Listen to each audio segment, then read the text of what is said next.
Hi guys, so simulan natin ang paglilinis sa pagwawali sa ating sahig. Sunod naman tayo dito sa ating front display. So ayan, tanggalin natin yung mga alikabok at dapat maayos pa rin at arrange ang ating mga displays. Dito naman tayo sa DTF area.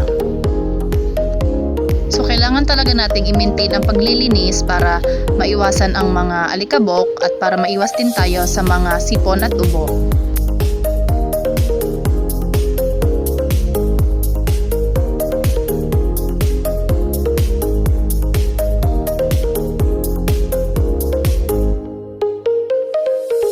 Next, ito naman tayo sa cashier area. Need natin i-organize at bawasan ng kalat yung mga documents na hindi na rin kailangan ay kailangan na nating itapon. Dito naman tayo sa pending area. At lastly, yung ating embroidery.